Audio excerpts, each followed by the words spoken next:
Hello guys, welcome back to my new blog. I hope सब अपनी life में मस्त होंगे, स्वस्थ होंगे। वैसे तो मैं हर बार कुछ ना कुछ नया लेके आती हूँ और हर बार की तरह इस बार भी मैं एक स्पेशल ब्लॉग आप सबके लिए लेके आई हूँ। और ये ब्लॉग होने वाला है हमारी कुलदेवी जीण माता जी और उनके भाई हर्ष से रिलेटेड। तो आइए मैं आपको लेके चलती हूँ इस खूबसूरत जगह। गाइस, वैसे तो यहाँ के बारे में बहुत सारे लोग पहले से ही जानते हैं और कुछ लोग जो नहीं जानते उनके लिए ये मेरा ब्लॉग बहुत स्पेशल रहेगा, क्योंकि मैं उनको बताऊंगी जीण माता और हर्ष कौन थे और उनकी क्या स्टोरी थी। और इससे रिलेटेड मैं आपको एक छोटी सी स्टोरी सुनाने जा रही हूँ, तो आप वो स्टोरी पूरा ध्यान से सुनना और फिर ये इसकी हिस्ट्री के बारे में जान पाएंगे। तो चलो आइए मैं आपको सुनाती हूँ जीण माता से जुड़ी हुई एक इंटरेस्टिंग स्टोरी, जिसमें वो भाई बहन कैसे वहाँ पहुँचे। ये वाली स्टोरी बहुत स्पेशल है और बहुत फेमस है। तो एक बार क्या हुआ कि जीण माता और उनकी भाभी के बीच पानी भरने से रिलेटेड ऐसा कुछ लड़ाई हो गई। उसके बाद जीण माता जी नाराज़ हो गए। नाराज़ होके वो पहाड़ों पे चले गए, और पहाड़ कौन से, अरावली पर्वतमाला वाले पहाड़, उन पे चले गए।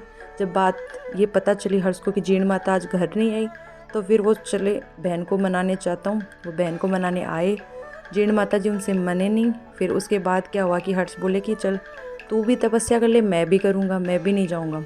फिर दोनों पहाड़ पे बैठ गए। फिर जीण माता जी बोले कि चलो कोई ना, तुम भी कर लो, लेकिन अपने पहाड़ अलग अलग होने चाहिए और अपना मुंह अलग अलग होना चाहिए। तो इसके बाद दोनों बहन भाई ने तपस्या कर ली। और इसके बाद लोगों को जैसे जैसे पता चला कि दोनों बहन भाई तपस्या कर रहे हैं, तो जो शिवजी थे उन्होंने हर्ष को आशीर्वाद दिया कि तुम मेरे नाम से पूजे जाओगे। और जीण माता जी ने माता जी की तपस्या करी थी, माँ पार्वती की, उसके बाद उनको भी आशीर्वाद मिला।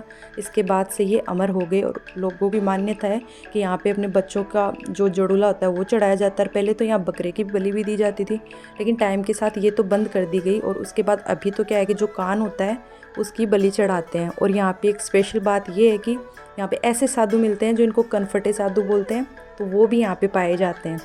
और तीसरी बात ये कि जो जीण माता जी का गीत है वो सबसे लंबा गीत है, जिसको चिरजा भी बोलते हैं। और जीण माता जी की ये स्टोरी बहुत फेमस है सब में। तो चलो ये वाली स्टोरी तो यहीं पे ख़त्म होती है, लेकिन आप सोच रहे होंगे कि जीण माता जी की बस एक स्टोरी और उसी के बेसिस पे लोग इनको इतना मानते हैं। ऐसा नहीं है, जीण माता जी से रिलेटेड बहुत सारी स्टोरियाँ हैं, लेकिन उन स्टोरियों में भी एक स्पेशल स्टोरी एक ये है कि जब जो मुग़ल बादशाह थे औरंगजेब, उन्होंने जब जीण माता मंदिर पे अटैक किया, तो उसके बाद माता जी ने पता है क्या किया। माता जी ने अपनी पूरी जो मधुमक्खियों की टोली है वो उनके ऊपर छोड़ दी। वो आए तो धन लूटने थे, लेकिन वो खुद भी जीण माता जी के फ़ैन होके चले गए। उसके बाद उन्होंने भी जीण माता को, उनकी शक्तियों को माना कि भाई हाँ ये एक देवी है और इसमें बहुत सारी शक्तियाँ हैं। तो वैसे सीकर के लोग तो इस जगह को बहुत अच्छे से जानते हैं। और अब मैं आपको लेके जा रही हूँ एक और स्पेशल जगह। अब आप वो पूछ रहेंगे कि वो स्पेशल जगह कौन सी है, तो वो है हर्षनाथ जी का मंदिर। जी हाँ, आपने जो पहले विजिट किया वो जीण माता का मंदिर था, और अब हम जाएंगे हर्ष की तरफ, जो जीण माता जी के भाई हैं और दूसरे पर्वत पे हैं। तो यहीं से अभी रास्ता काट के बना दिया गया है, और अब मैं यहाँ पे दिखाने जा रही हूँ आपको। ये है अरावली की पहाड़ियाँ। तो इन खूबसूरत पहाड़ियों से होते हुए हम जा रहे हैं हर्ष मंदिर की तरफ, और बीच बीच में आपको बहुत सारी ड्राइंग वगैरह देखने को मिलेगी। और फाइनली जिस चीज़ का इंतज़ार था वहाँ हम पहुँच चुके हैं। और हर्ष वैसे एक चीज़ और के लिए फेमस है, और वो बताऊँ क्या है।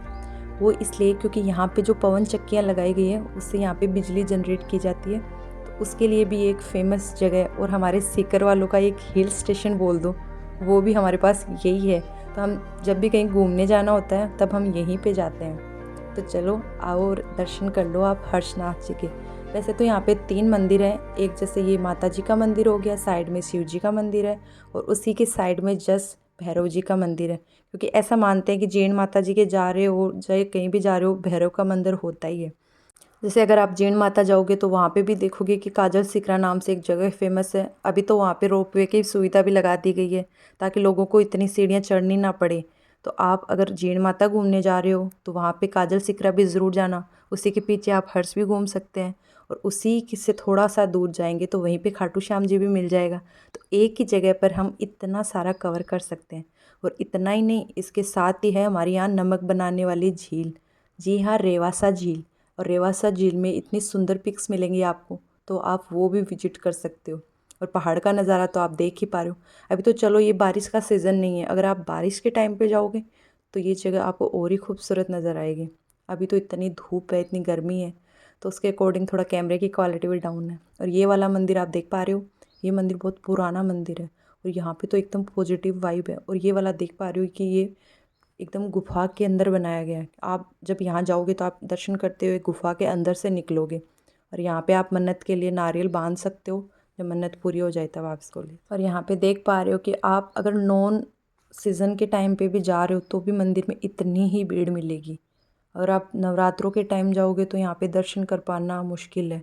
और अगर हर्षनाथ जी का बात करूँ तो हर्षनाथ जी तो मतलब बारिश के टाइम तो यहाँ पे इतनी ज़्यादा क्राउड होगी ना कि आपको पैर रखने की जगह नहीं मिलेगी।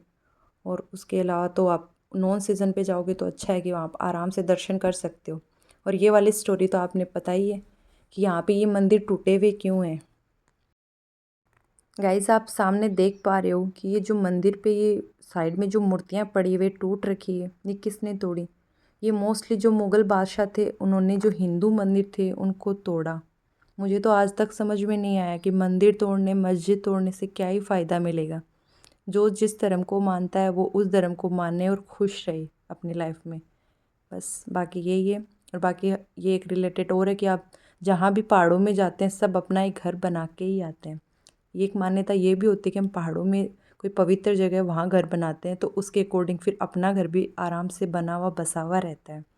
तो इसी के साथ मैं आप सबको लेके जा रही हूँ पहाड़ियों से वापस नीचे की तरफ। और आप देख पा रहे हो कि कितने बड़े बड़े पहाड़ हैं और ये पहाड़ अरावली श्रृंखला का कई पार्ट है जो हमारे सीकर में भी है। और ये जब बारिश के टाइम देख पाओगे तो यहाँ पे अलग अलग जड़ी बूटियाँ, अलग अलग टाइप के पेड़, आपको वो सब देखने को मिलेगा। तो मोस्टली बारिश के टाइम विज़िट करना ज़्यादा अच्छा रहेगा यहाँ के लिए। बाकी गर्मियों के टाइम तो पहाड़ों से भी एक आग सी निकलती है कि आप आराम से घूम नहीं पाओगे। एंड गाइज़ आप जब भी सीकर आओ, अगर अदर स्टेट वाले हो या जो भी अदर डिस्ट्रिक्ट है वो हो, तो जो भी आए वो हर्षनाथ ज़रूर जाके आना और बारिश के टाइम ही आना। तो आप देख पाओगे कि हमारे पास भी एक खूबसूरत हिल स्टेशन है और सबसे प्यारा हिल स्टेशन है। यहाँ पे आपको और भी खाने पीने का और वो सब भी अच्छा मिलेगा। और नवरात्रों के टाइम आओ तो आप जीण माता जी आना, वहाँ पे मेला, बहुत बड़ा मेला लगता है जीण माता जी का, तो उसका भी लुत्फ़ उठाना। और इसी के साथ मैं आपसे लेती हूँ अलविदा। Thank you, tata, bye bye. ज़िंदा रहेंगे तो फिर मिलेंगे। और मेरे ब्लॉग को लाइक कर देना, सब्सक्राइब कर देना, शेयर कर देना। ज़िंदा रहेंगे तो फिर मिलेंगे।